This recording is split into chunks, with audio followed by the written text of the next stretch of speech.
Il était une fois un prince égoïste et vaniteux, vivant dans un magnifique château. Une nuit d'hiver, une vieille mendiante lui offrit une rose en échange d'un abri pour la nuit. Le prince la repoussa cruellement.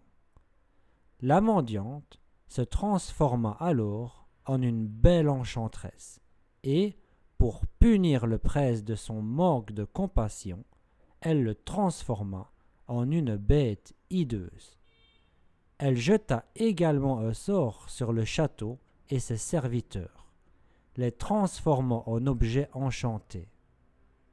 La seule manière pour la bête de briser la malédiction était d'apprendre à aimer et d'être aimé en retour avant que le dernier pétale de la rose enchantée ne tombe. Dans un village voisin vivait Belle, une jeune femme intelligente et indépendante qui aime lire des livres et rêver d'aventures.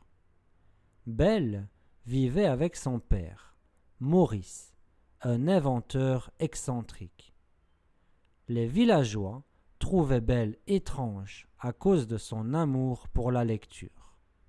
Et Gaston, un chasseur arrogant, la convoitait, mais elle rejetait ses avances. Un jour, Maurice se perdit en forêt, en route pour une foire, et se retrouva au château de la bête.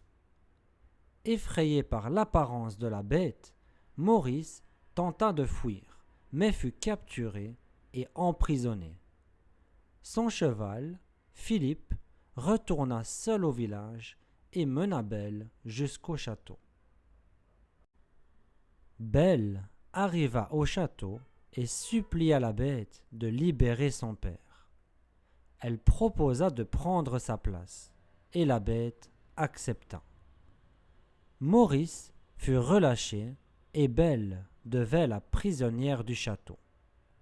Bien que terrifiée au début, elle se lia d'amitié avec les serviteurs enchantés, dont Lumière le chandelier, Big Ben l'horloge et Mrs. Samovar la théière.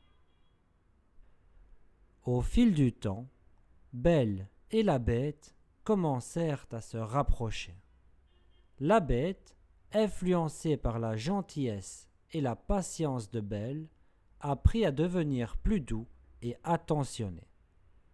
Ils partagèrent des moments magiques, comme la célèbre danse dans la salle de bal illuminée. La bête commença à espérer que Belle pourrait être celle qui briserait la malédiction. Pendant ce temps, Gaston, frustré par le rejet de Belle, planifia de la forcer à l'épouser. Il manipula les villageois pour qu'ils croient que Maurice était un fou en racontant des histoires sur la bête. Gaston monta une foule en colère pour attaquer le château et tuer la bête. Belle, ayant appris les plans de Gaston, retourna au château pour prévenir la bête. Une bataille éclata entre les villageois et les serviteurs enchantés. Gaston affronta la bête et le blessa grièvement. Cependant, Belle intervint, et en voyant son amour pour lui, la bête trouva la force de se défendre. Gaston tomba du château et mourut.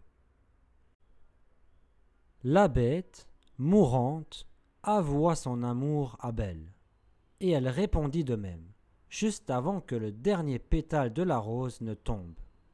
La malédiction fut levée, et la bête se transforma en un prince magnifique. Les serviteurs retrouvèrent leur forme humaine, et le château redevint radieux. Belle et le prince vécurent heureux, prouvant que l'amour véritable voit au-delà des apparences.